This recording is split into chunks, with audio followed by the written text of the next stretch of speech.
Leçon 1.2 du module 1 des bases de la transformation avec les 6 raisons à la transformation. Il faut être conscient qu'une transformation, c'est pas facile.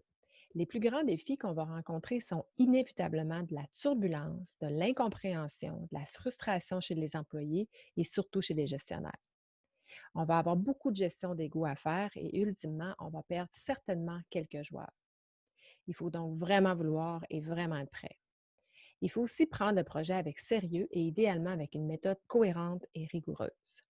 D'abord, posez-vous la question, pourquoi transformer une entreprise vers une culture de confiance ou vers un style de gestion différent qui est moins contrôlant puis plus orienté vers nos valeurs? Ce que j'ai remarqué, c'est que ça vient souvent d'un élément déclencheur dans la plupart des cas pour les dirigeants. Les entreprises qui se sont transformées vers des nouveaux paradigmes managériaux ont pour la plupart fait des constats personnels, ce qui vient pour moi du cœur. Pour plusieurs, il y avait une préoccupation altruiste pour leurs employés. Ils se posaient des questions, par exemple, est-ce que mes employés sont heureux? Est-ce que mes employés sont contents de venir travailler le matin? Une autre raison que j'ai vue, c'est un besoin de réalignement avec leurs valeurs. Pourquoi est-ce que je suis dans toutes les décisions? Pourquoi j'ai besoin de tout contrôler? J'aimerais ça aussi, moi, prendre des vacances. Il y a d'autres éléments déclencheurs qui ont inspiré et fait réfléchir des dirigeants. Ils ont assisté à des groupes de discussion, sont allés dans des formations, des colloques, des séminaires, ou encore simplement, ils ont fait des lectures d'ouvrages, de livres, des références. Frédéric Laloux et Isaac Getz ont été des grands influenceurs qui ont initié des changements pour plusieurs entreprises sur la planète. Les entreprises qui demeurent sur des modèles traditionnels ont eux aussi eu des éléments déclencheurs. Je constate que les éléments déclencheurs sont moins issus du cœur et plus issus de la tête. Dans mon ancienne vie, c'est ce que je faisais, du transfert d'entreprise ou de la restructuration. Les raisons étaient pas mal toujours financières, soit par crainte de ne pas pouvoir pérenniser l'entreprise ou de l'avoir profitable. J'ai donc fait des restructurations, par exemple, suite à un manque de performance par rapport à un climat malsain ou pour intégrer une relève qu'on ne croyait pas prête ou à qui on ne faisait pas encore tout à fait confiance. Quand on souhaite une transformation pour des raisons, c'est-à-dire des raisons, comme je disais un peu plus tôt, de tête, c'est là qu'on va voir une différence entre des modèles traditionnels et des modèles contemporains axés sur la confiance. Quand on est sur des raisons financières, on a tendance à s'accrocher au contrôle. C'est donc assez difficile de sortir de sa zone de confort et de troquer ces formes de contrôle pour de la confiance.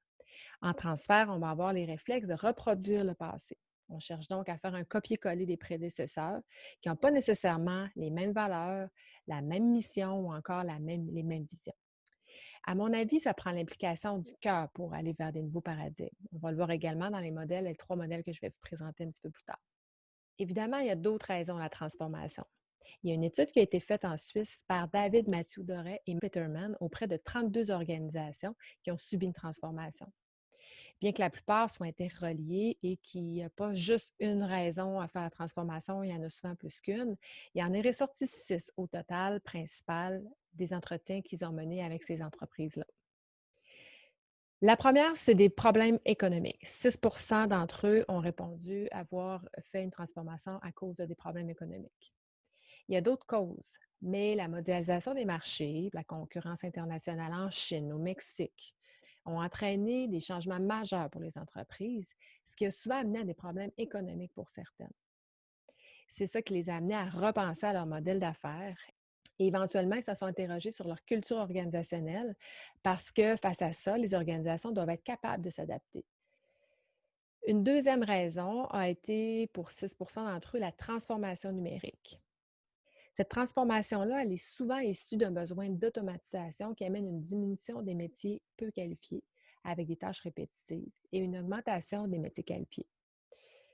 Les entreprises qui souhaitent prendre davantage d'initiatives et être responsabilisées aussi vont aller vers ce type de transformation.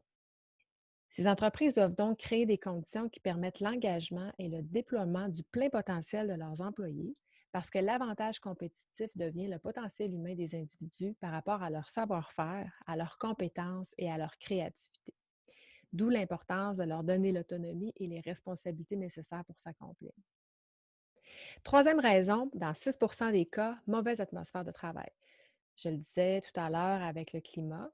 Donc, pour moi, si c'est la seule raison, c'est, à mon avis, la transformation la plus risquée si on souhaite une transformation culturelle importante vers un modèle de gestion de confiance.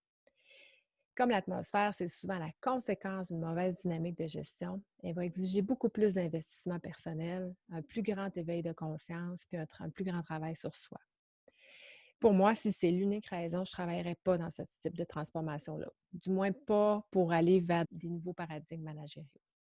20 des 32 entreprises qui ont fait l'objet de l'étude comprennent qu'il faut être attractif pour attirer et retenir la main-d'œuvre et par conséquent s'adapter aux aspirations qui marquent les travailleurs des générations montantes, c'est-à-dire se réaliser, apprendre, se développer, être en quête de sens, être respecté, recevoir la reconnaissance. La rétention et l'attraction sont souvent pour moi une conséquence, que ce soit positive ou négative, à des modes de gestion sains ou malsains. Il faut donc se questionner si c'est la seule raison qui justifie ce type de transformation-là. En cinquième raison, besoin d'agilité, il y a 25 des entreprises répondantes qui avaient ce besoin-là. Dans un monde où tout va vite, on doit pouvoir réagir promptement et s'ajuster rapidement, souvent en temps réel. On doit donc éviter tous les goulots d'étranglement, un phénomène qui a été longuement abordé en lean management. Cette transformation est surtout vue dans les entreprises dans les hautes technologies. On les appelle les modèles agiles, qui sont d'ailleurs à la source des trois modèles qui ont inspiré les trois modèles que je vais vous présenter dans les prochaines leçons. La sixième raison, et non la moindre, le besoin d'alignement avec ses valeurs. Il y a près de 40 des entreprises qui avaient ce besoin. Elles avaient un besoin de promouvoir et de porter ces valeurs tant à l'interne qu'à l'externe. Comme j'ai dit un peu plus tôt, bien souvent, il y a eu un éveil de conscience du dirigeant. Il y a souvent eu des éléments déclencheurs comme des burn-out, de la mortalité, faillite ou des séparations qui ont vraiment qui ont poussé l'éveil de conscience des dirigeants. Dans ce cas-ci, la performance devient une résultante et non un objectif. À mon sens, introduire une transformation dans ce type de constat, c'est la situation idéale. Sinon, pas de panique, ma méthode V va vraiment vous aider. Après ce premier module, je t'invite à prendre une pause pour réfléchir, seul ou en équipe, aux raisons qui ont déclenché ton besoin de suivre cette formation. Pour t'aider, tu vas trouver un document qui s'intitule Exercice 1, Raison à la transformation. J'y ai inséré quelques questions. Je t'invite à prendre quelques instants pour y répondre ou minimalement pour y réfléchir. Tes réflexions pourront également initier tes discussions avec tes collègues ou tes partenaires ou faire ressortir tes premiers constats. Dans le prochain module, on va entrer dans les différents modèles existants. Je vais présenter trois modèles populaires, l'entreprise libérée, le modèle Opal et le modèle holacratique. J'expliquerai les différences et les similitudes entre ces trois modèles. Ensuite, je vais aborder la théorie U, qui est l'inspiration de la méthode V.